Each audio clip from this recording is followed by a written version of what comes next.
join in. As I mentioned last week, on these Sundays and Upali, I'll take your questions and listen to your recommendations on how recommendations on ways and on how we can continue to build a better Dominica for all of us. But first, let me take a moment to extend condolences to the government and people of St. Kitts and Nevis on the passing last week of Sir Vance Emery, the former Premier of Nevis, who served from 1992 to 2006. He was a well-respected Caribbean leader and was much loved by the people of St. Kitts and Nevis.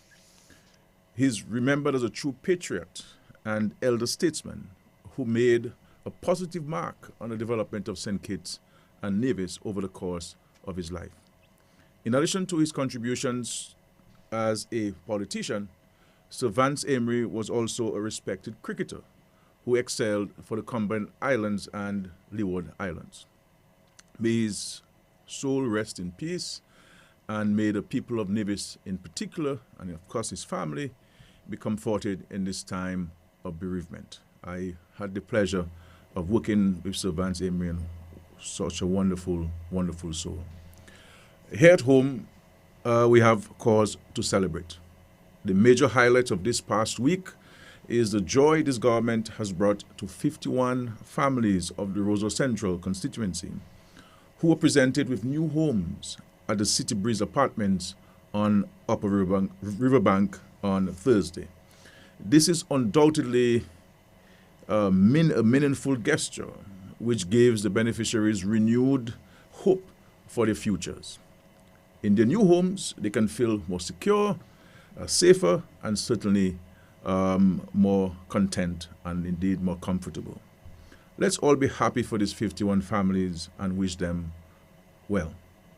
They have been handed this wonderful opportunity to transform their circumstances, and I can only pray that the Almighty continues to grant us favor so we can touch the lives of more Dominicans in need of assistance to improve their living conditions.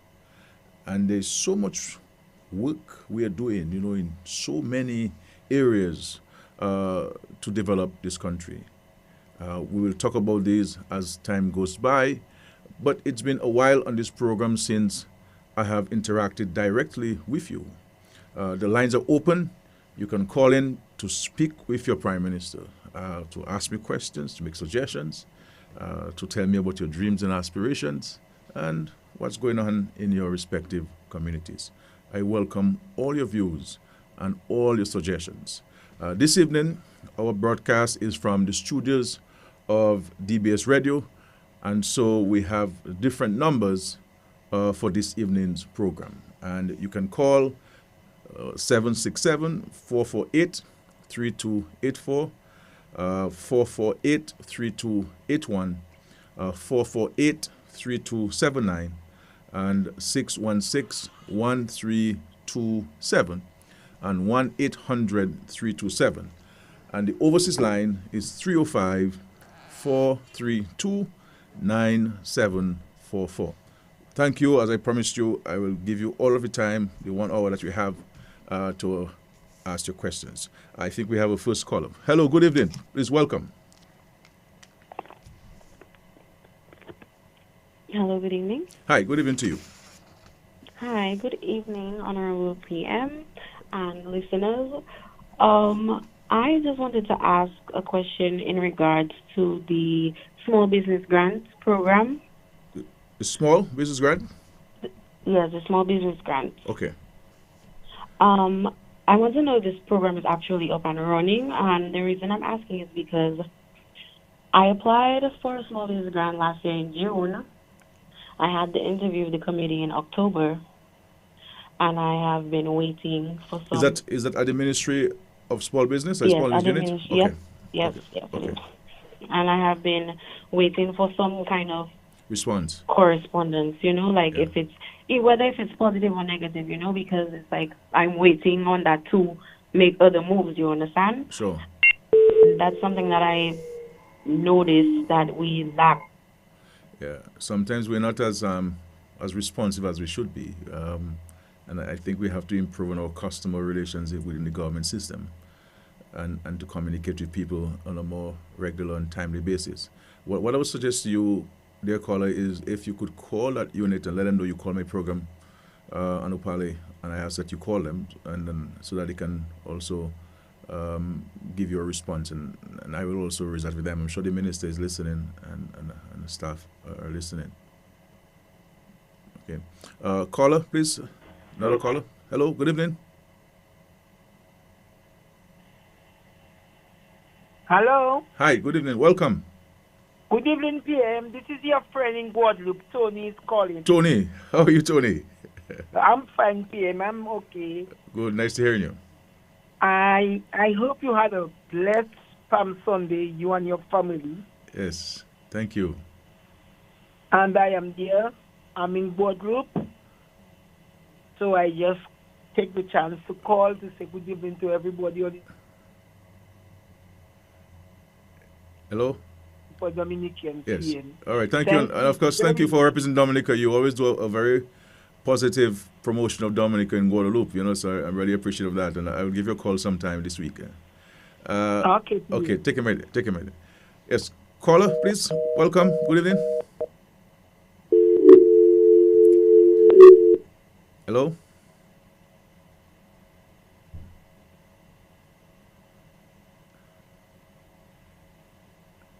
Yeah. Hi.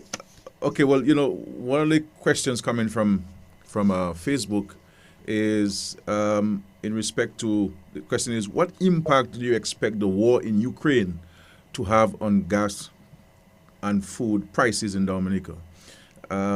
We have a caller. Let's take a caller. Hello, caller, please. Welcome. Hello, good night, PM. Hi. Good evening to you. I just called to thank you for all what you have done for me. So I'm calling from La Plaine. La Plaine. I recognize your voice. God bless you. Okay, my friend. Okay. Okay. Thank you. Good. Yeah. And so the question on Facebook is, what impact do you expect the war in Ukraine to have on gas and food prices? Yes, we get it also. Yes, caller, please. Welcome.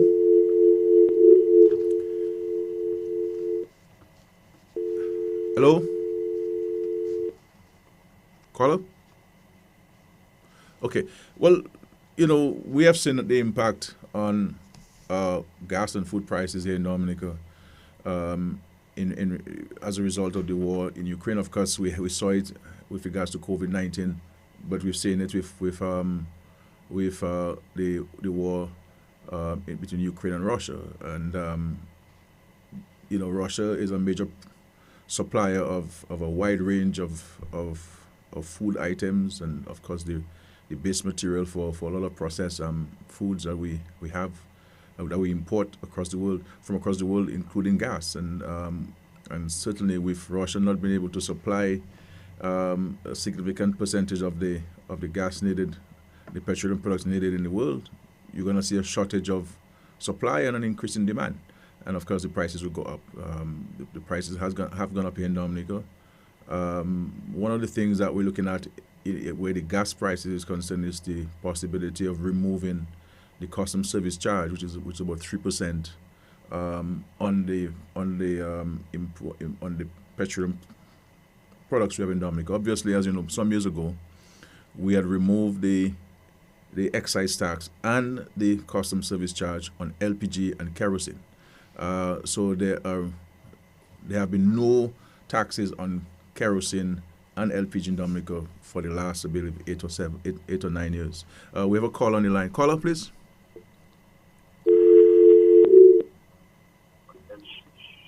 Hello? Hello, good evening. Yes, good evening to you, sir. By the way, thank you, Mr. PM, for the opportunity. Sure, welcome. And thank you for giving us a chance to come to Dominica. Those of us on that.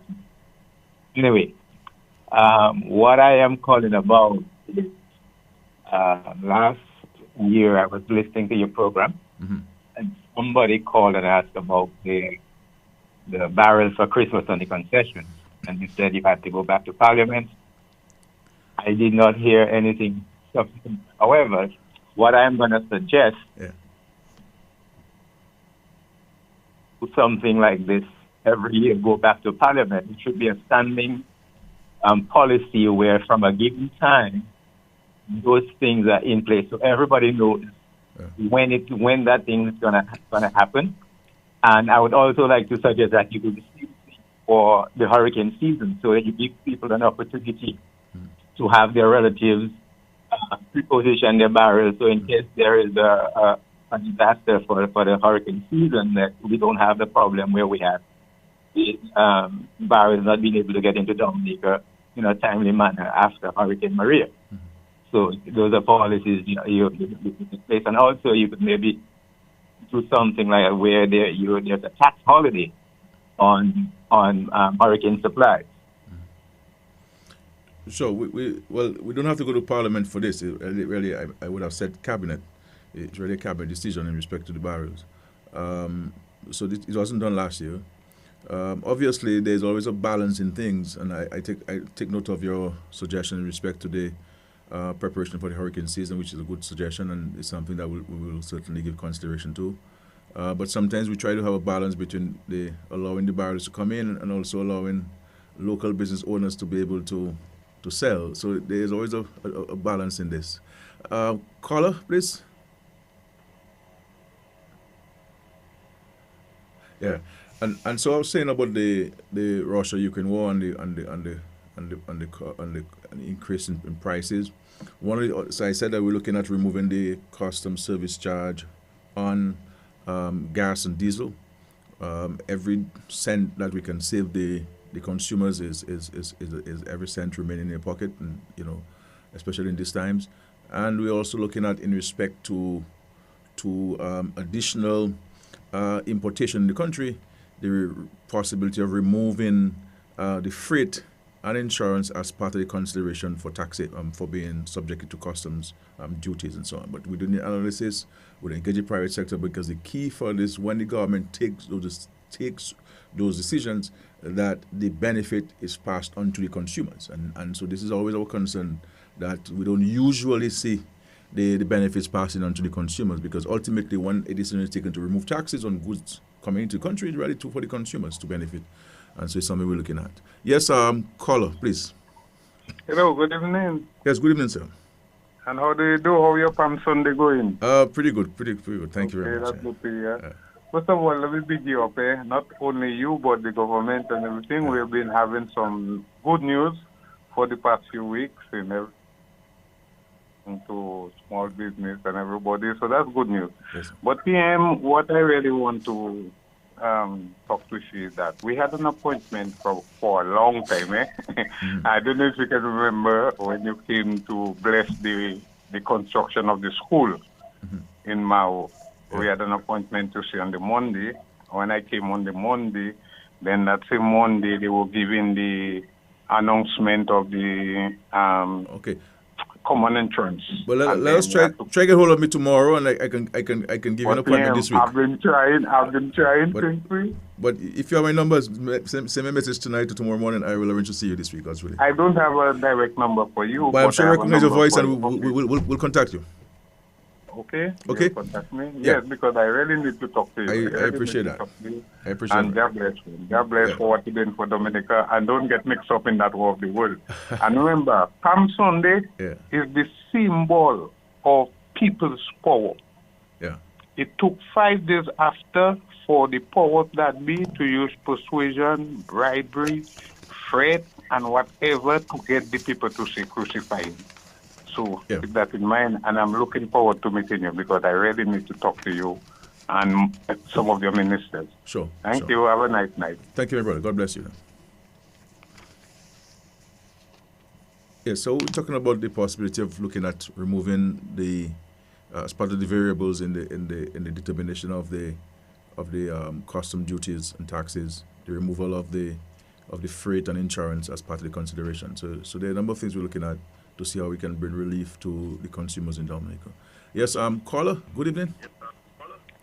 Yes, good evening, Mr. Prime Minister. Yes, sir. Yeah, I'm calling from Brooklyn, New York. Brooklyn, New York. Welcome. Yeah, my name is Johnson, and calling on behalf of my mom, Cynthia Daphne Mola, your Yes. warder, I think the owner of the apartment. she got a home, yes. Full and Yeah. thankful for this. Yeah. No, Yeah, on behalf of your wife as well. yeah. Yeah, for compassion Yeah. and understanding. I just want to thank you, and I'm hoping to meet with you soon. So God bless you, and I'm very happy for Miss Muller. I mean, it's a wonderful gift, and we're happy that we were able to help out with the situation, and the 50 other people who really benefited, and we heard all the testimonies of some of the folks, and they're all almost in a similar circumstance. Yes, caller, please. Hello, PM. Good evening. Hope all is well. All is I have well, a thank question God. regarding the. Oh, great. I have a question regarding the international. I know it's been funded by the Citizenship by Investment program, but I was wondering, since times and can change so fast, is there any plan B for the funding of the airports in the event that there's a sudden change in the CBI? Yeah, I mean, it's a good question. The reality is, this airport it will cost us in excess of $1 billion EC dollars. You know, in respect to financing of this is a huge undertaking. You know, outside of the CBI or significant grant, as you know, the government of China had promised us some assistance, but I decided to move ahead with utilizing our CBI program. So if it comes to we're not being able to build with the CBI, then we will certainly speak to our friends the Chinese on this. But we are very confident, and we place our trust in God. The machinations that are taking place outside of Dominica, we have no control over these things, and we place our confidence and trust in the Lord that He'll continue to provide for us, and that He will see us successfully finance and build this international airport using our CBI funds, and thereby not exposing current and future generations to paying a huge debt. I mean, if we were to borrow $1 billion, you can imagine the impact on our debt and our ability to repay over an extended period of time. But we're very confident that we will be able to build the airport utilizing CBI funds. But thank you very much for your concern, and thank you very much for your question. Yes, caller, please. Yes, sir. I'm fine. I'm hearing you a little bit low.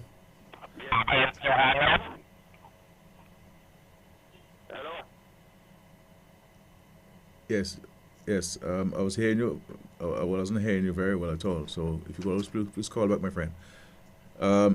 The other question that we're getting from Facebook is that they're saying that CARICOM appears to be divided on the nominee for the position of Secretary General of the Commonwealth. Yeah, the calls are coming in fast and furiously. So let me take a caller. Hello, caller. Hello? Yes, good evening. Welcome. Hi, good evening, PM. Hi, good evening to you. Hi. Thank you for this opportunity. Sure. It is very encouraging to see that the Layu Valley is finally being restored, the road. Yes. And however, I would like to know when the asphalt plant and the mining operations will cease in this area. Yeah, At the moment, we can't even enjoy swimming on the river as a pastime, traditional pastime. Okay. Well, I can't give you a definitive time frame on your question, so I will not venture to say, well, next year, this year, or year after. I know there have been some concerns by some folks in the area on this matter, but I'm not in a position to give you any precise response now. Okay, as long as it can be kept on your agenda. You can still bathe in the river. Eh? So the river is safe to bathe in the river from all reports and all studies, all investigations. It's safe, but the main area is blocked off now. Blocked in what sense? Blocked off how? Well, you can no longer drive anywhere near it or walk because it's blocked. The road has been constructed, and as you know, the new road has taken a new route. But certainly you'll have access to the river. But it's taken a new route for greater resilience. Rather than doing the road along the river bank, we've gone inland to allow for a safer drive and a more resilient road construction. Yes, which is But definitely I take note of your appreciated. concern, I mean, this has been raised before, Yes, and that's what certainly I'm asking. there's no argument with you on that point at all. Okay, because the other thing is that there was a stop order. Now people seem to have started back with mining operations in the river. Yeah, this is being done on the new protocols and new conditions. Obviously, we have to continue to do some dredging. It will not be a continuous operation. It's for specific periods of time, as stipulated in the cabinet decision. So it will not be a permanent situation where this heavy equipment will be in the river every day and every night for 365 days of the year. No, it will be for a specific period of time where they can go in and assist with the dredging of the river, so as to protect the infrastructure and of course to protect the village of Layu from weather events, especially coming up to the hurricane season. Okay. Yeah. I would just like to suggest that maybe they could consider those who use the river for economic purposes. Sure, of course. And what I would suggest is that there should be maybe a meeting of stakeholders like yourself and others, so that we understand ourselves better, and that system is going to put in place to ensure that no one activity is affected by the other. Okay. So I will certainly have this meeting, this stakeholder consultation set up. Okay. Caller, please. Good evening. Hi, good evening. How are you, PM? I'm very well, thank you. I can see that because I'm looking at that handsome face of yours. And that handsome body. Oh, I'm so happy to see you. God bless you. Thank you, my dear. From the crown of your head to the sole of your feet. Thank you. Okay, PM? Thank you. Have a wonderful and night. No one who form against you shall not prosper. Certainly. PM, you have made a way to come and see me. I will. You have how many months now? I will. Okay, I promise I'll come and see you during the Easter break. Okay, I promise you that for sure. I know we have an outstanding matter for you there. Yeah. That I'm dealing with. Okay. I was planning to come and see you tomorrow if God's will. I don't want to see tomorrow, but certainly I'll come during the Easter break. Okay, my son. Okay, God bless you, my darling. Okay? Give your wife my love and kiss the children for me. I will. Keep on smiling like that. You're making me happy. Thank you. God bless you, my son. Thank you. Caller, please. Hello, good evening. Yes, good evening. Hello? Evening. Yes, please, welcome. Yes. I am calling and like to find out whether you could talk about the dependency syndrome that our people have been, just relying on to provide housing. Yeah. And another area is health. Yeah. There are so many people who are dying at the hospital, whereas a lot of people would come from neighboring islands for health care. And the last thing is food.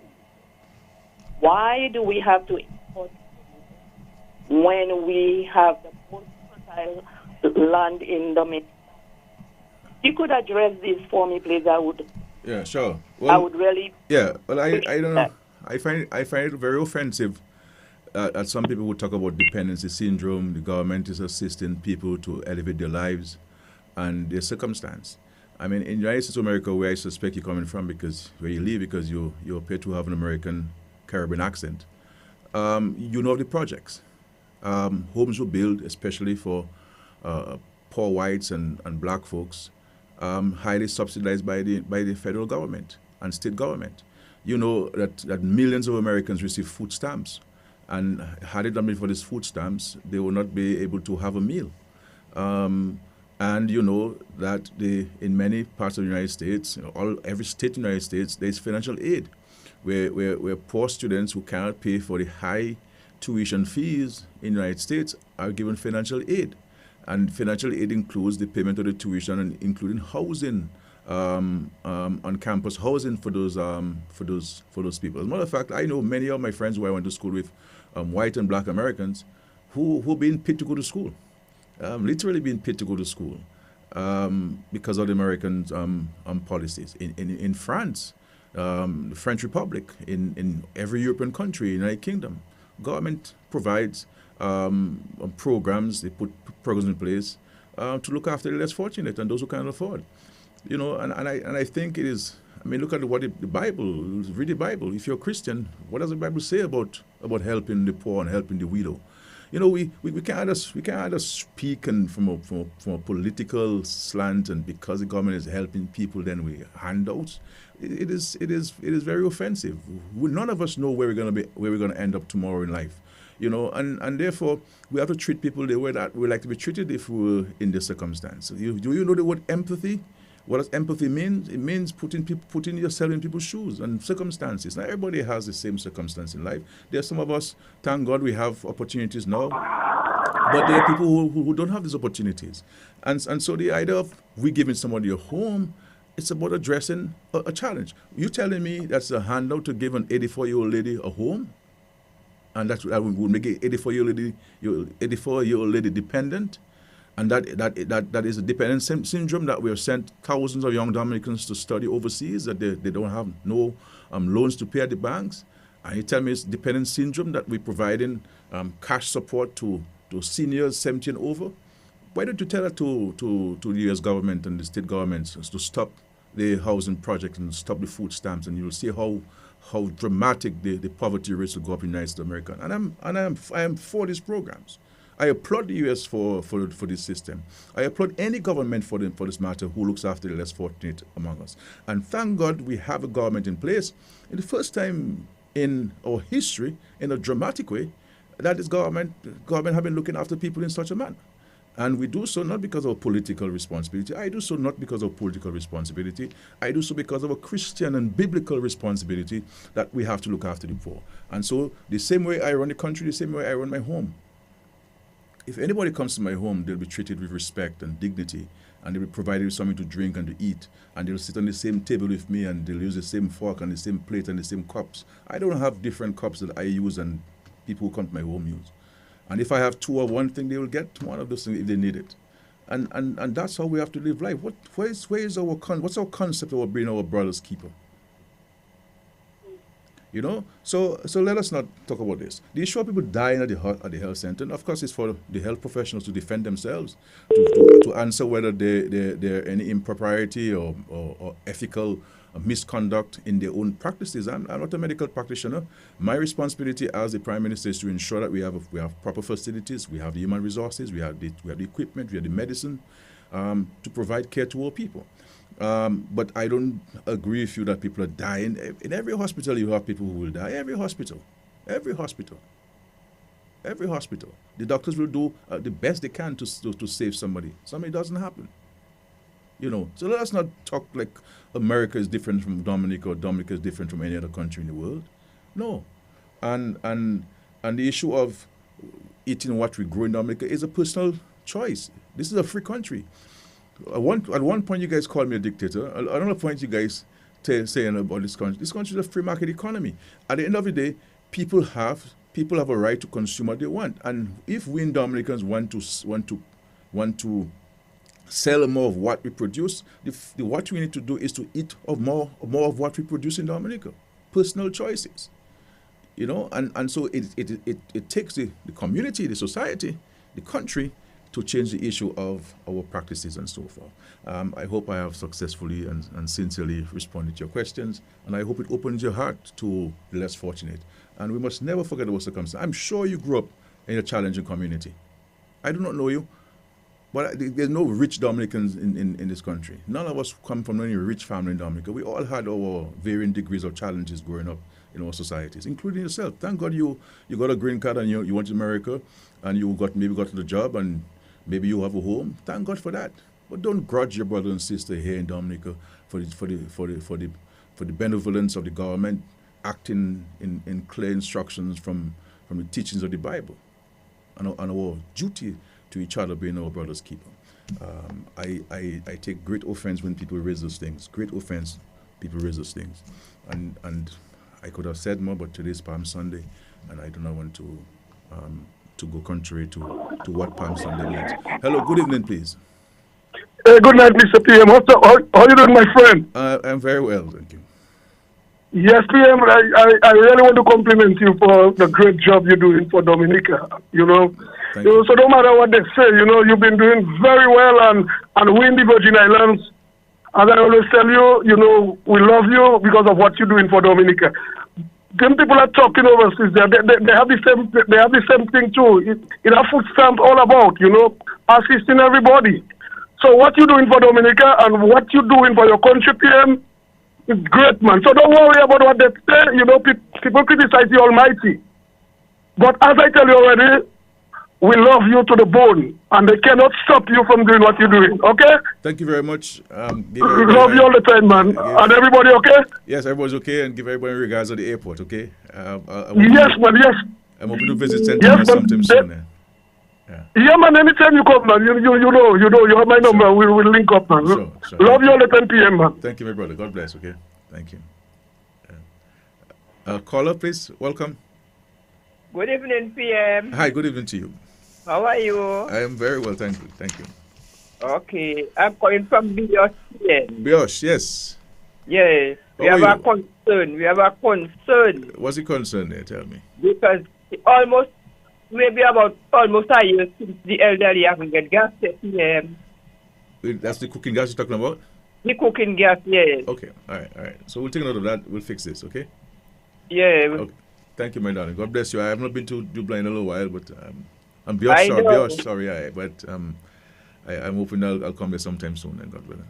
Oh, okay. Millicent, tell you hello. My darling friend, Millicent, I will certainly come to see her. Okay. And give my sincere regards, and I know who I'm talking to now, yeah. Thank you, PM. Okay, God bless you. Yeah? Okay, bye-bye. Yeah. Hello, good evening. Good evening to you, my brother. Good evening. Welcome. Yes, PM, I want to make 2 points. Yes. You see the lady I call here, these are the same people that are living off a food stamp in America, Yeah. And the job of a government is to help the people. So why does she mad that you helping your people? Yeah. This thing will upset me with these people. They in America living off a food stamp. Yeah. Okay, my next point, no PM. Man, I'm so proud of you, right? I try to Google and to tell me which government in the world is building houses for its people. And I cannot find out. So I just want to tell you, I don't live in Dominica, but I love Dominica, and I appreciate what you're doing for my people. You could take me out of Dominica, but you cannot take out Dominica out of me. Yeah. And I appreciate you, PM, and keep doing what you're doing. And don't let them distract us. Tell you what to do. You're doing a very good job for Dominica. Thanks for taking my call. Thank you very much. Well, nobody's going to distract me. I am firm in my conviction to helping the less fortunate. And this is not political. Who want to vote for me for this? Thank God. Who don't want to vote for me for this? Thank God as well. I'm not doing for any votes. I'm doing because I have an intrinsic commitment and vocation to help people. And people who went to school with me will tell you that. I would have my snack and I would give it to them and stay without. That's how I know life. Yes, caller. Good evening. Yes, good evening. Yes. Can you speak up a little bit, please? Oh, perfect. I'm fine, thank you. Welcome. Comment bagay ka marche ve ou? Tout bagay bien. Ouais, parce que mon kala di. Go ahead. Okay, what solution do you have for the Newton congestion of vehicle in the morning that delays the citizens of Dominica, make them late for work? What is the solution for the Newton school, PM? Yeah. The challenge we have in Dominica is that, as we progress as a nation, more people are able to buy their own vehicles. So we have 2 vehicles from home, at each home in Dominica, or even more. Of course, Newton is a 1 lane either direction we had a discussion in cabinet on this recently, and one of the things that we have directed is to study the possibility of acquiring a lot of these abandoned buildings along Newtown, with the view of seeing how we can assist with the addressing some of the parking and congestion in Newtown, and also part of the enhancement of Newtown as well. But it's a huge challenge. I think the part of the solution to this is to see, you know, to what extent we can create some kind of bypass to allow vehicles to bypass Newtown, and so that we can alleviate the congestion there. It's a real troublesome thing. But my suggestion to people too is that, you know, you guys need to leave home earlier than what you do times you live now. You know, everybody wants to live at the same time. You know, so we have to, in the meantime, you know, try to manage the times that we leave home and try to live earlier. But I share your pain, and I understand your challenge that you're confronting. You know, traffic and so forth. Yes. Good evening, please. Welcome. Hello. Hi. Good evening to you. Good evening, PM. How are you doing? I'm very well. How are you? I'm fine. PM, I have two concerns. Sure. Tell me. I would like to find out if the government will be creating new positions for persons that are working for more than 4 years in the government system. If the government loan board, if it will be open, or if it can be open for those individuals. Yeah. And also, I would like to know when you come in and give us a visit at the airport. At the airport, okay. Yeah, so maybe we want to come visit them, you know. So I thank you. The second question: you can, in fact, as a non-established employee of the government, contract a loan at the Government Housing Loan Board. The law was amended by myself as Prime Minister, Minister of Finance. Of course, parliamentary approval, but under my time. About 15 years ago, you know, we amended the law so that non-established workers could, in fact, apply for a loan at the Government Housing Loan Board. The other point with regards to creation of positions, we're doing this as time goes by. I mean, for example, as you know, we created some 226 positions in the teaching service for secondary schools alone. And we've created positions in customs, we've created positions in inland revenue, we've created positions within the various number of ministries. So certainly this is an ongoing exercise.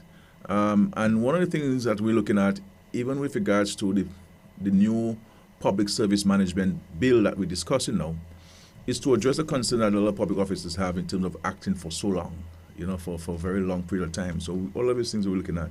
But certainly we're looking to ensure that persons who have been working in position, I know there are people who are the court, magistrate court and high courts, who have been working for many years and getting a 6 months and 4 months extension every so often, which is not fair to them because these people work diligently, and I think that we need to address this.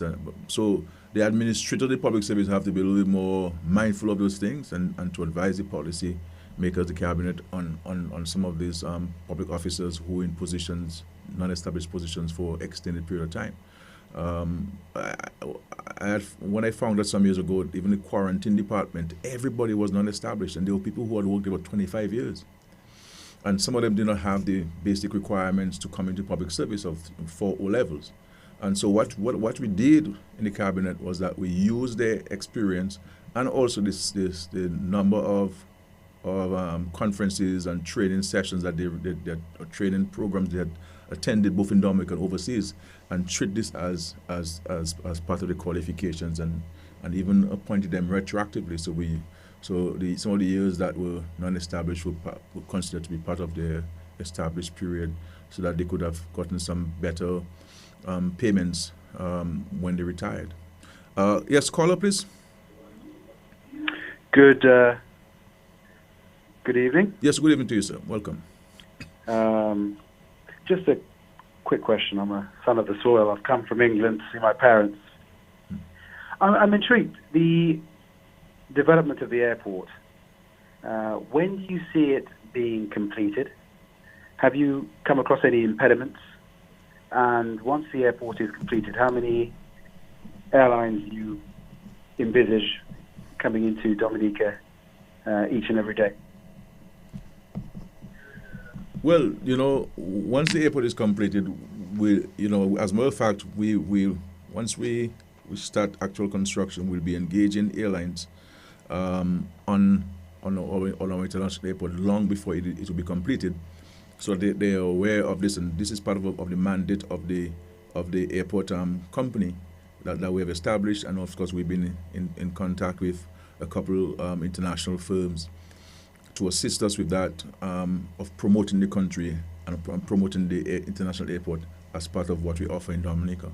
The completion time would be between 3.5 to 4 years.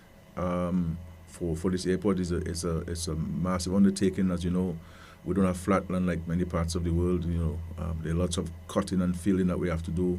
It's a lot of excavation, that have to take place there. So that the excavation will take in the bulk of the time. A lot of the time to get us going. There are no real impediments so far. Thank God. We've received the cooperation and the collaboration of property owners and various stakeholders. We have a wide cross section of the society represented on the board of the International Airport Development Company, and thank God everything is going well so far, and we look forward to an uneventful construction period.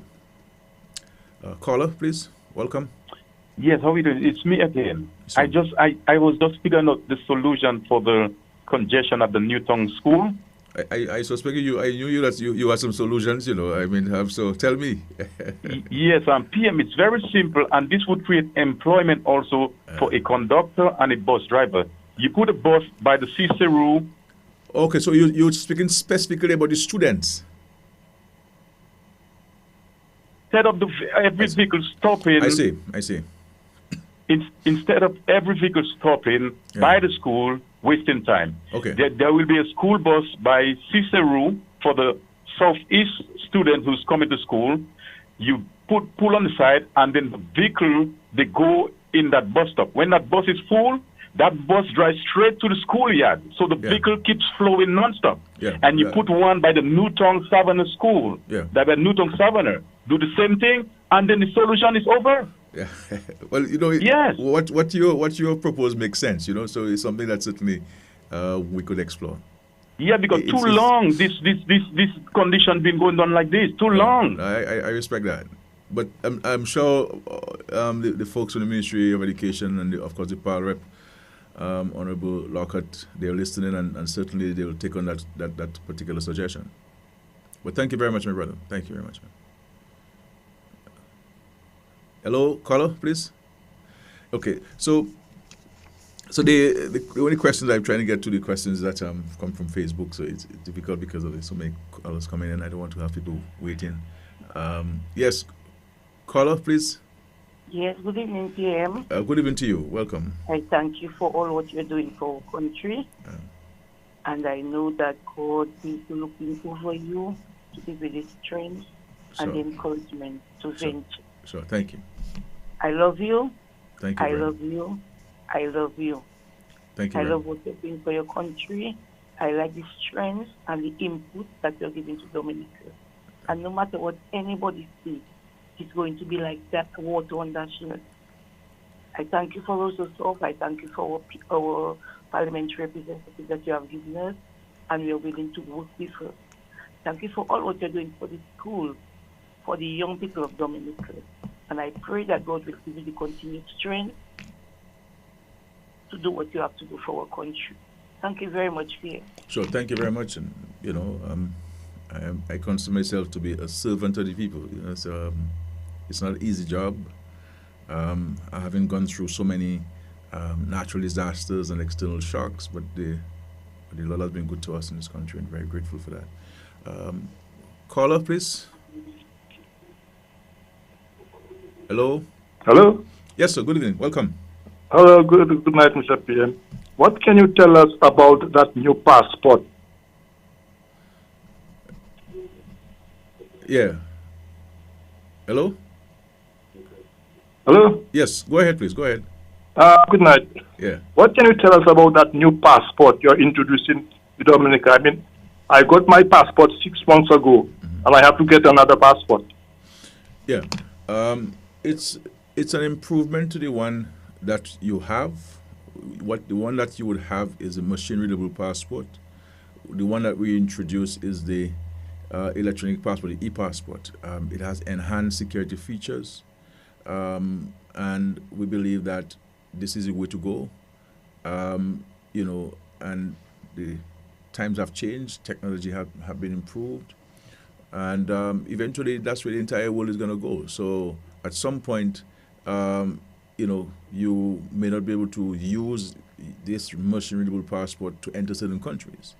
And so I understand some people would have received their passports recently, and now they have to change, and we put a time frame of up to August of this year. Obviously, we recognize that not everybody will have the opportunity to have their passport changed by that time. So we will look at give consideration to possibly extending the time to allow for the replacement of the passport. But this is a progressive way to go. This is the way to go. And I've heard people talking about, countries impose this on us and they give us a deadline. No country has given us no deadline by which to put this in place by August. So we imposed August on ourselves because we needed to get as many people as possible with this new passport, so it is safer for our country. It is safer for the passport holder, and this is what it is. So I understand your anxiety, my brother, but it is in your best interest and in the best interest of the country. Thank you. Caller, please. Hello. Hello. Hi. Go ahead, please. We're listening to you. Hello, my PM. Hi. You're good. Can you speak a little louder, please? Because you may want to turn off your television on your radio so that you can follow us. Okay. Sure. Yes, PM. Yeah. That is your good from Baho, and I can appointment to see you. Please. Okay, we'll get a hold of you. Okay. Outside of the program, we'll contact you. Okay. All right. God bless you, man. Bless you. Bye. The caller, please. Hello, welcome. Good night, PM. Hi, good evening to you, sir. How are you doing, sir? I'm pretty well, thank you. Nice program tonight. Thank you. Yeah. I'm trying to look at you for a couple of times, PM. I don't know what you... I have a concern. I know when I could speak it off the air. If you're not please, after you finish your program, please. Yeah, okay. All right, I know who this is, yeah, so. So what must I do? We'll contact each other. Okay. Okay? Okay, God bless right. you. God bless my brother. Yeah. Yeah. Caller, please. No? Okay. How are you doing, sir? I'm pretty well. Hello? Nice program tonight. Hi, good night. Hi, welcome. Hi, PM, good night. I have... No, but you listen to your television. Turn it off or turn on the volume and just ask your question, please. Okay. Sure. So they were wondering, what's in place for people with disabilities? Because for the past time I've been trying to get a job via the... and I haven't gotten a response. Where did you write to? I went through the NEP program. Yeah. I had Mr. Edward sign the form. I keep following up. Okay, I don't want to ask your name on the air, but if you call back this number after the program, then you can give us your name and your number. That's fine? Okay, okay, no sure. problem. Take Thank you. care. God bless you. Yeah. Hello, caller, please, welcome. Hello, good evening, PM Skerrit. Good evening to you. I am Mistress Tuse from Portsmouth. Mrs. Tuse from Portsmouth. Yes. Welcome. I came to see you at the Indian River. Yeah. And then you had told me you would build a house for me. And we haven't yes. fulfilled our promise to you. Yes, but up to now nobody never built nothing for me. If Samaritan Purse build 1-bedroom house for me. I see. That yes. Okay. All right. Okay, but we'll follow up on that. We have to keep our promise to you, so. And I know you need a home, yeah. Yeah. But we will take note of this. I'm sure everybody from housing is listening on this, and certainly I'll follow up on this for you. Okay, Mrs. Tusam. Hi, caller, please. Welcome.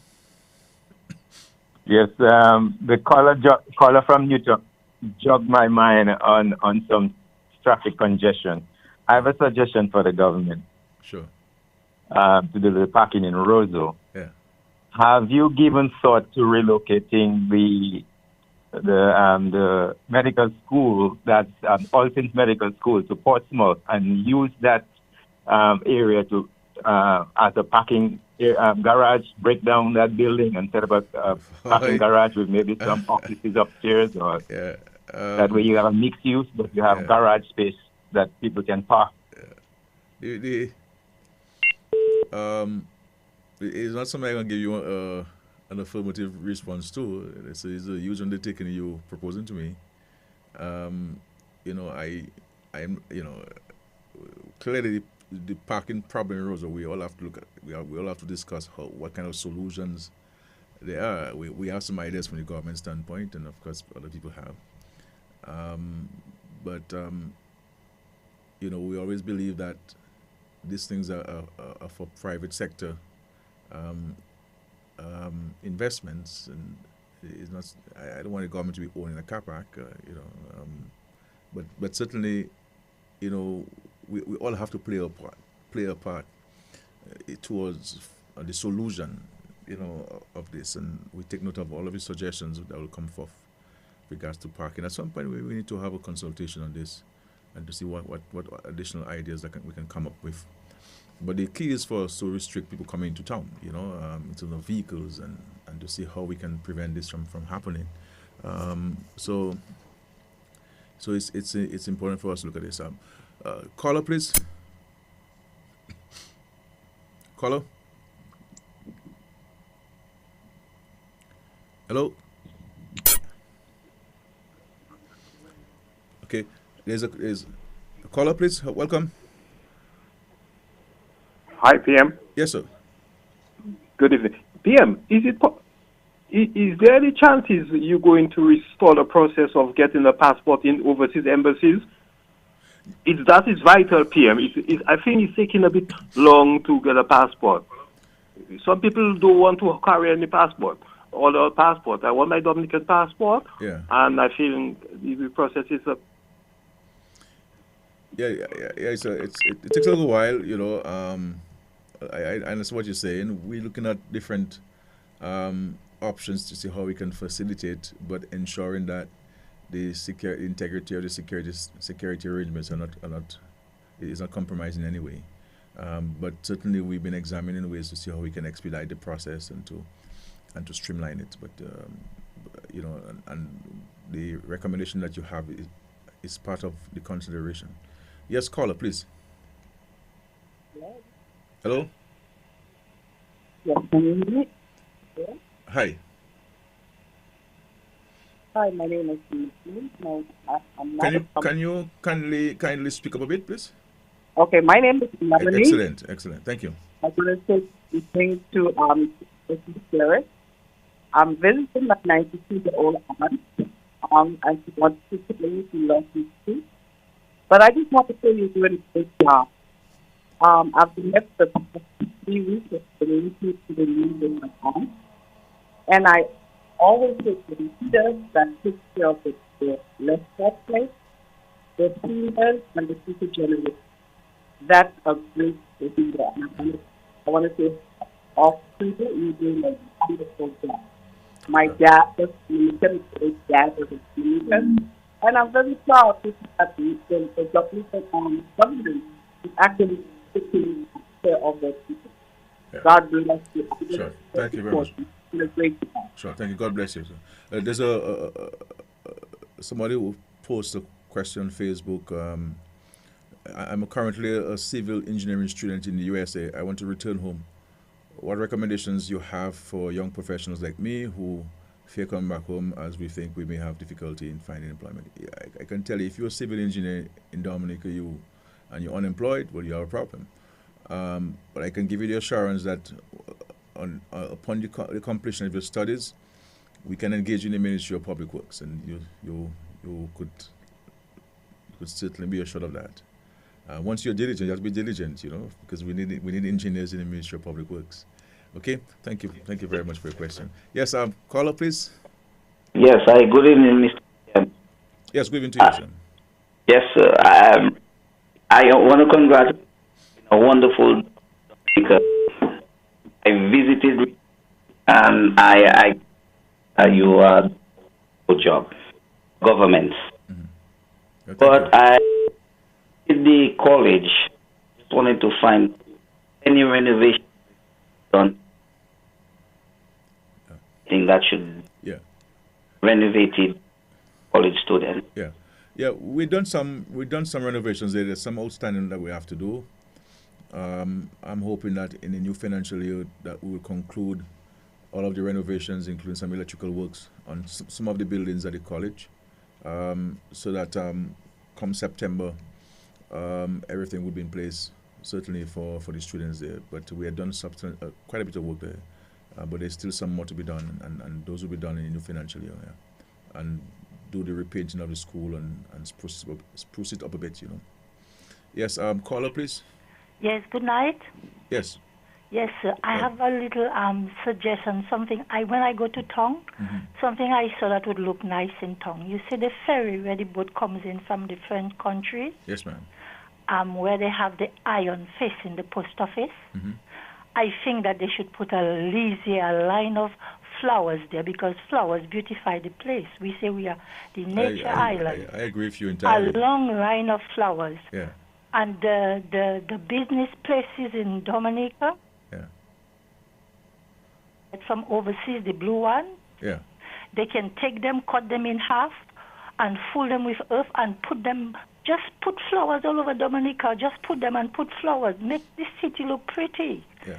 And another thing is, you see, when you're going down to Point Michel, they have a jetty there. I don't know if it's sand they used to be put in there. When you're going down to Point Michel now, where they have people taking water, it have a jetty there. Yes.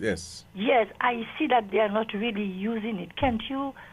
Is it the government owned, or can the government fix it and make a jetty for yachts or for something? It's in use, It's in use. Oh, well, when I go there, I never see it in use. Yeah. There's a cargo boat comes in there to get the material. Okay, then. For export, yes. Okay, thank you. But the point on the beautification, I have no argument with you on this. I am 100% for beautification and the planting of flowers and keeping places clean. And so we had a meeting last week on this, and we've been given some of the ministries directions to enhance the country. So we're starting from Point Michel, go down to Soufriere, especially along Champagne, and too many people are just dumping things, all over the place, and we need to be mindful of the surrounding and need to keep our country clean and beautiful. So each of us must play a part. I'm happy that you mentioned the private sector and the business spaces should have flowers and plants in front of their properties and maintain them. So all of these things enhances the society and, of course, the aesthetics of our community, our country, and define who we are as the nature island of the world. Yes, caller, please, welcome.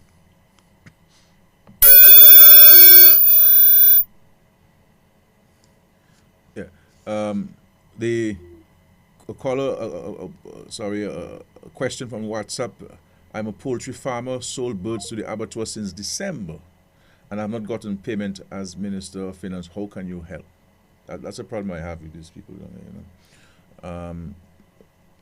So what we've been saying to the abattoir people, and of course we need to follow up on this in the Ministry of Agriculture, is that we need to set up a special account where sales from the abattoir goes into the special account and people can be paid within 24 hours or 48 hours of the selling the birds. I think it's unfair to the poultry farmers to come in and give you 1,000 birds and you owe him $6,000 and he has to wait since December to get paid.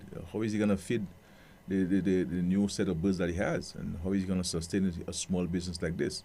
So, we have to address this matter, and certainly I'll raise this in cabinet again on Tuesday, and let us put a guillotine on the solution, and so that we can see a greater movement of monies in the hands of the farmers because it's not easy to feed broilers and for 5 weeks, and then you get them down to abattoir and they sell your meat, and they're not paying you. So I take responsibility for this as a prime minister, and certainly we'll stick to have this addressed. And so, thank you very much. Caller, please. Another question on Facebook. Any update on Clare Harbour at Portsmouth? Well, Clare Harbour, we need people. You see, people come and say, Skerrit, where the jobs, boy? Where the jobs in Dominica and so on? We went and we spent close to $2 million to fix this building and get it ready for Clare Harbour to create 300 jobs. You understand what we're doing to create jobs in Dominica? Spent close to $2 million to retrofit the building to Clare Harbour specifications to create 300 jobs in Portsmouth at a new outlet of Clare Harbour, a new station of Clare Harbour in Portsmouth.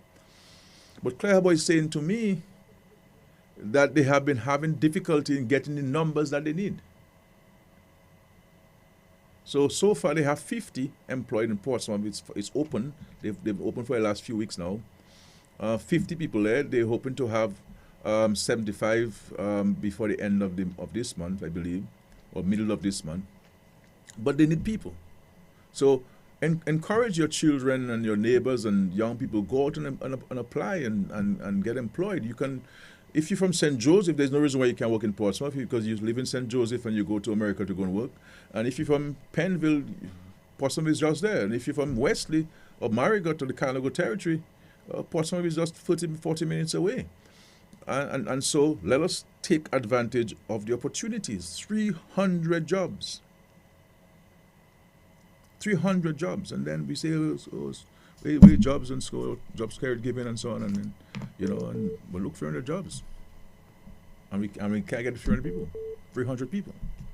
So let's take jobs there. We spend close to $2 million in COVID time. Yes, caller, please. Hello? Hi, welcome. Yes, good night. Hi, how are you? Welcome, please. Tell me. Yes, blessed Sunday, how are you? Very well, thank you. Blessed Sunday to you too. Okay, I just want an update about the vegetation management project. I suspect I don't call in there, And also the housing in Atkinson, what's the update on that? No, I haven't seen anything, heard anything as yet. Sure. Yeah, we're going to be doing quite a bit of the vegetation management. As you know, this is a hugely costly undertaking for the government. A lot of people don't understand how much money we pay out to just cut the grass along the roadside in Dominica. It's a huge cost to us. And obviously during the COVID period, we had to try to rationalize the spending of money. So certainly we're going to be engaging in quite a bit of this. And of course, I know some of you had 6 months contracts, so we're going to go back in some areas with the 6 months contracts, etc. The housing at Kingston, we've acquired the land. The cabinet has approved this.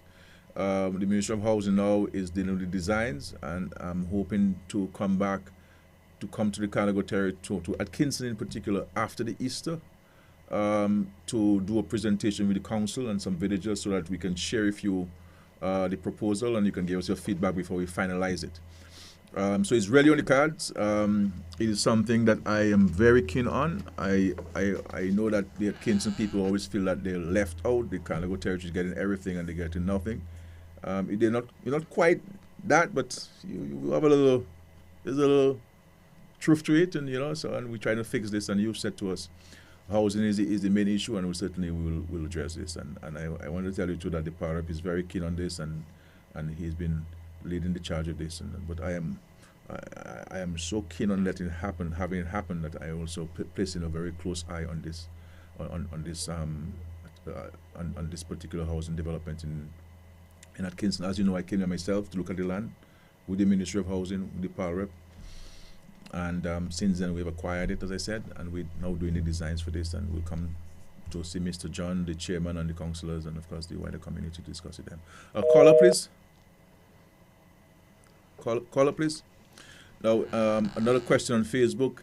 Any plans to open a daily Spirit 7 road? Now, I have seen some people criticizing the government about the road not open yet and stuff. I mean, we have to be frank in this country. You know, in a time of COVID, we spent a significant amount of money clearing the landslides between Dalis and Piritsavan. And people know that. During COVID time.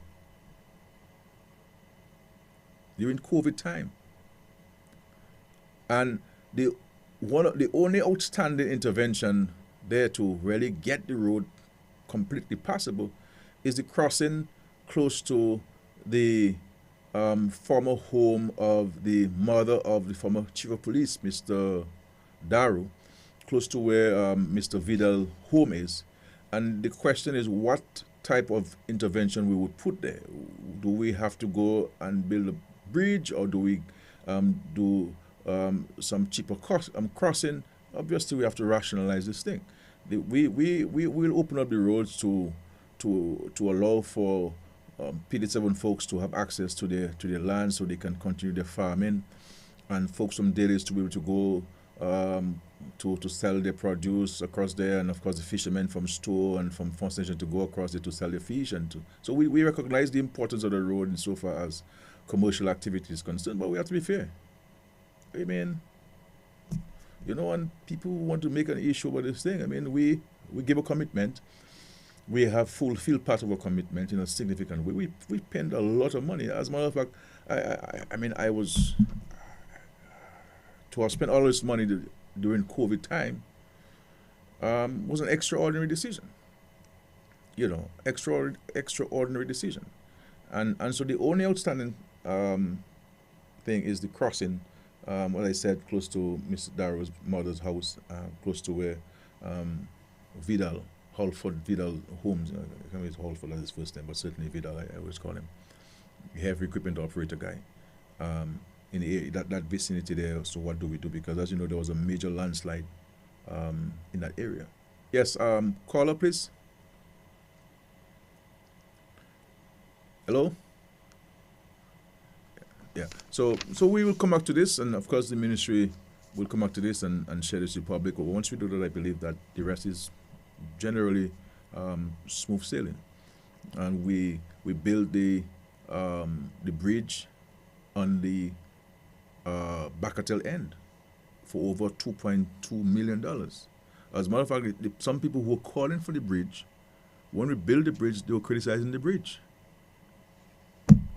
You know, and we did this so that to allow for safer connection between Bacatel and this little hamlet across the bridge, but also to serve the connection between Bacatel and Petit Savan. So these are some of the things that we're looking at and so forth. Any plans for Woodfordale housing?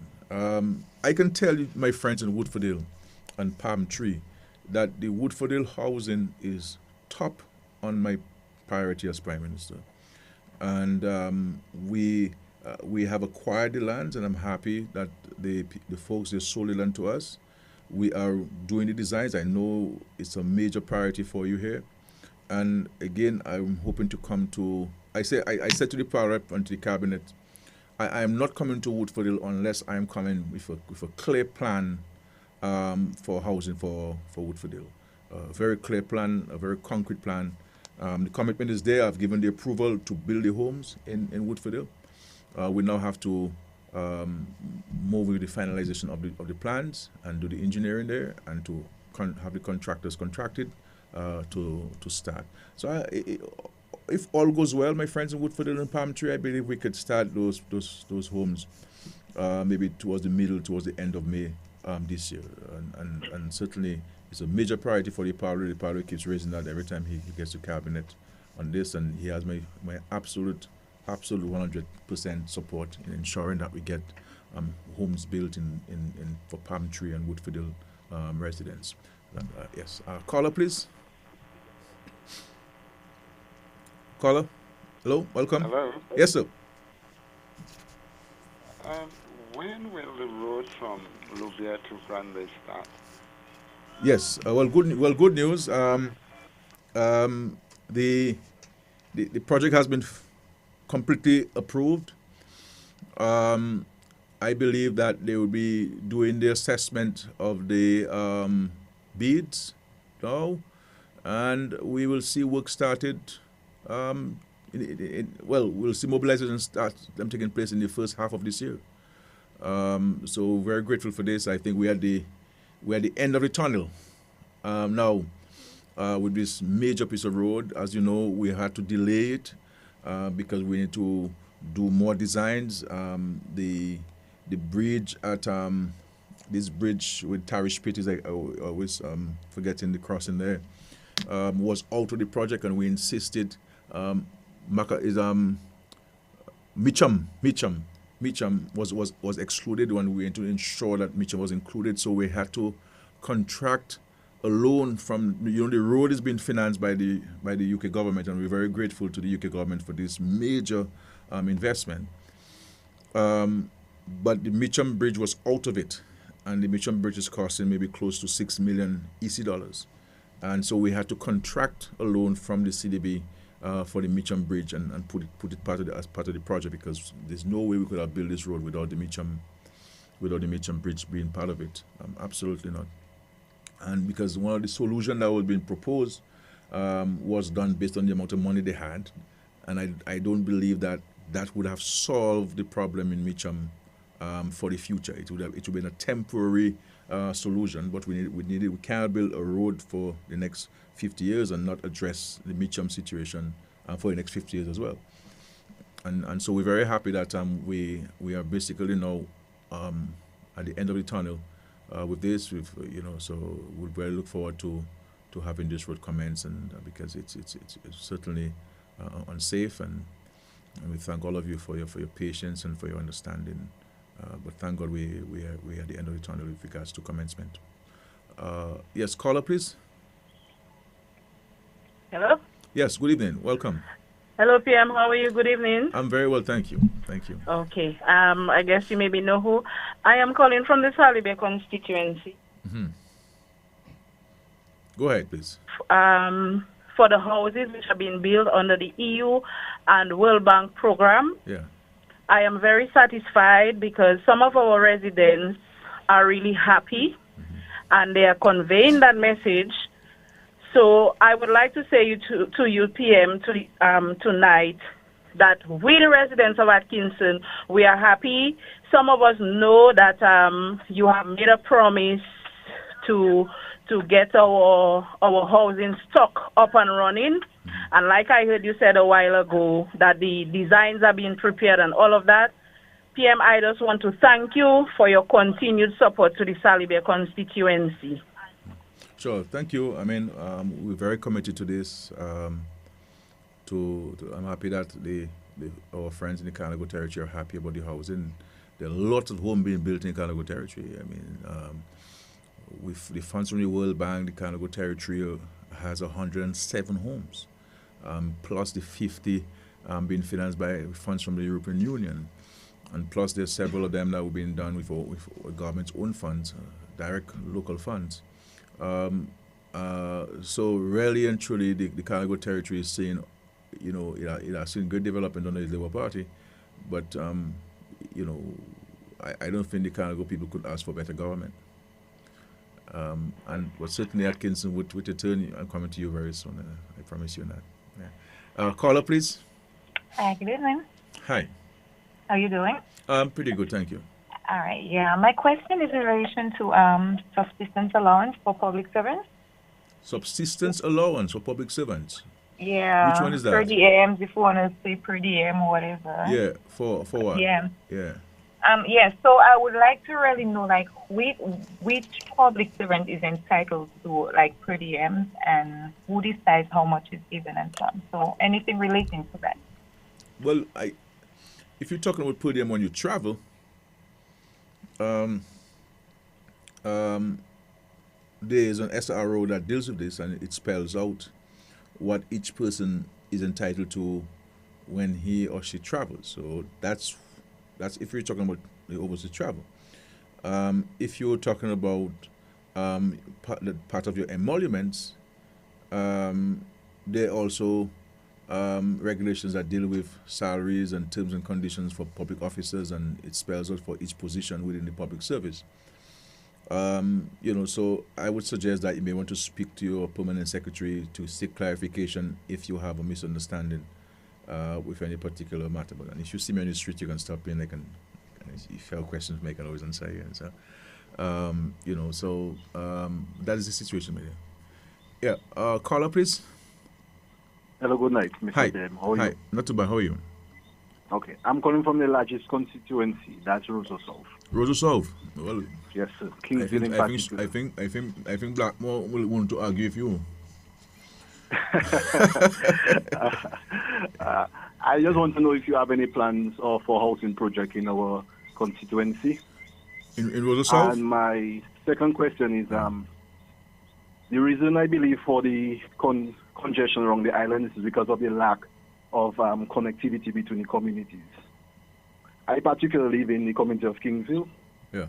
So I think you all can look into building a road between Kingsville and Jordan.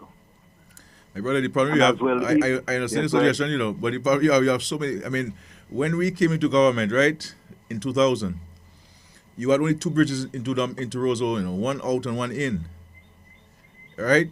Now you have the China Friendship Bridge, you have the West Bridge, you have the East Low Black Bridge, you have the bridge down by the stadium. Plus, we did improve the road between Goodwill and Bath Estate. And you still have those challenges. But I take your point in regards to Kingsville in particular, and I'm sure the parrot must have this on her agenda so we can discuss this for sure. Now it is 20 past 7. I should have ended at 7 o'clock. I can give 5 minutes, and so we can end there. So 5 more minutes and we can end. Yes. Go ahead. Caller, please. Caller? Good evening. Hi, good evening to you. Welcome. Good evening, Jim. Any updates on the Warner apartment? The Warner Apartments. Yes, we are very committed to this. There's been some, I won't say it's a challenge. We also have had to look at the issue of the relocation of the community of Campbell as well. So we're making provisions for the sharing of the land with the future development, housing development. That is the housing development that will provide housing for young professionals, also who will sell homes to people living overseas, Dominicans living overseas, folks in the public service, folks in the private sector. It's going to be a really magnificent development. I believe that we will be in a position, hopefully by June, to unveil the proposed draft master plan for the lands there, and indicate to people then how they can go about taking advantage of it. So certainly it is still on. There have been suggestions in terms of our own consultations with stakeholders. There have been suggestions that we may want to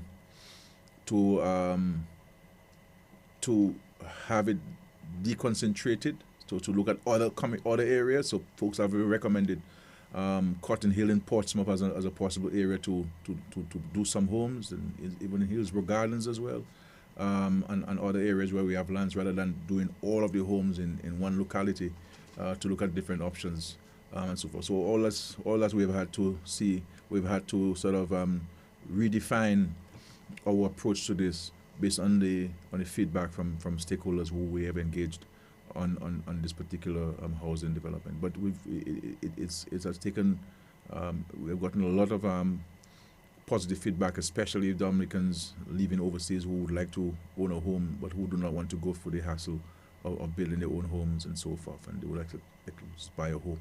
And there are many Dominicans too, young professionals who are very keen on this. So it is still certainly on our list. Yes, caller, please.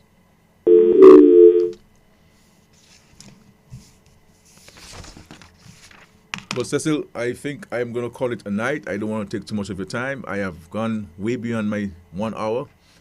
The questions were coming so, furiously, and we're very happy for the callers and for the suggestions, and for me, this is the best part of the program. Hearing from the people and hearing the suggestions, the concerns, and we're working together to solving problems, and in people asking questions, but they have a suggestion to the solution. We're taking one more caller. I'm being directed to take one more call. Yes, caller, please. Good night, Pirate. Good evening to you. I'm calling from Cochrane. Cochrane. Yes. I have a concern. Sure. Tell me. We have whatever you have been doing for the country, which I very appreciate. Concern about our road, the back road to Springfield. Yeah. Which in a kind of condition, and people want to come in this place, but they're afraid that because landslide are there. Yeah. On the right and on the left. Yeah, we're aware of this. I know the ministry has been looking at designs for this area. As you know better than me, it is not an easy area to because of the sharpness of the drop and of course the type of soil that we have at the back road in Cochrane. This is why we sort of try to concentrate heavily on the Keenfield Cochrane end. To ensure that we have a resilient piece of road. Though we've been criticized by the opposition for spending so much money on this road, but we felt it's a good investment, and then the next step was to address the back road. And as you know, we are the ones who really improved the back road when we came into government. Cochrane had no good roads whatsoever, none whatsoever. So we are mindful of this, and I know the ministry has been looking at designs, and the minister is listening, and so is permanent secretary and his staff. So certainly they will take note of this and follow up on this. But thank you for your call. So I want to thank all of you for your questions. We've taken note of all the questions that you've asked, and we'll follow up on some of the concerns that you have and some of the recommendations that you made in addressing some of the solutions. I look forward to having a similar engagement with you very soon again, because that's what it's about. I am not only representing myself, I'm representing all of you in this country. And it's important that we are aware of what is confronting you directly and how you believe that we can work together. And I'm underscoring the word together because, it's only about government, it's about us working together to find solutions to our everyday challenges and concerns. And I think once we appreciate that Rome was not built in a day, and we appreciate that we have to build the country together, I think we can make headways. And this is a commitment we gave, and we are very grateful for the support and for the prayers. It's not an easy job, with COVID for the last 2 years, and now with this war in Ukraine, that has added to the already existing challenges. But we're people of hope, and we're very confident that we'll get through our challenges. We're known to have been confronted with challenges, and we are known to have overcome them. But we have to remain committed to our country. We will not always agree with the government, but we cannot always disagree with the government either, can we? And we have to think positively of our country, and I think we have to be mindful as a society of our own biblical and Christian responsibilities. And I want to sincerely caution people. And I may not be a wise man, but let me caution people against being grudgeful of people who receive a blessing from the Lord. I know you go to church, all of you, and you have your priest and your pastor and your religious leader giving you religious instructions. So I don't want to usurp the functions of your religious leader. But we have a duty, obligation to each other as brothers and sisters. Very careful with this. You can criticize me politically, it's okay, but do not be grudgeful of anybody who receives a blessing from the Lord. Because I said to people, and I'll say it again, I am just an instrument that the Lord is using to carry out His work, and I believe that we as a society have a fundamental responsibility to the less fortunate. And it is not a political responsibility to give anybody, to help anybody for home. It's not a political responsibility to send anybody to university. It's not a political responsibility to give anybody any social safety net.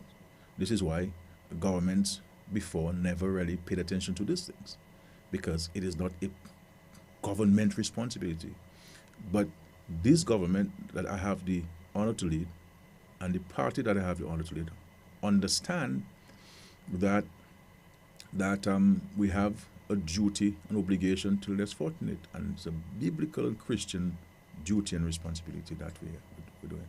And the party I have the honor to lead must always maintain that responsibility, always maintain a responsibility, and must not shirk on this responsibility of caring for the less fortunate. We not always have all of the resources, but it must be within our hearts to ensure that we can reach out to the people and so forth.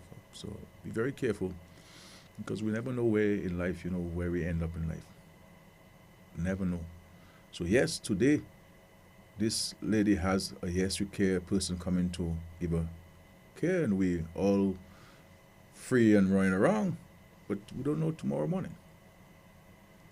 We don't know tomorrow morning that we may need a Yes We Care program and person to come in. So if we criticize it now, what's going to happen when we need it tomorrow? Are we gonna say we don't want it? And there are some of us who have been able to go to the banks and get a loan. Something happens, your husband gets sick, he has cancer, you have to travel overseas to get medical care. Then a child gets sick, the monies that we have, we have to use it. We fall into difficulties with the bank. These things happen. We can't pay the mortgage. We can't pay the mortgage. What happens in that if our neighbor falls in that circumstance? Should we not assist that person if we can, with a home? And this youngster who had been sleeping at the fisheries complex since Hurricane Maria, that he is homeless and we shouldn't be bothered about him. That is a handout. Good night, my friends. Go forth and serve your God and your country with all your heart and all your mind. And let us work together. We are looking forward to Easter, a time when we have to reflect on our own presence on earth and our own mortality on earth, and what Christ went through, being betrayed and being crucified and rising again and ensuring that we have life, and we have life and we can have life eternal. God bless you, and see you soon. Thank you very much.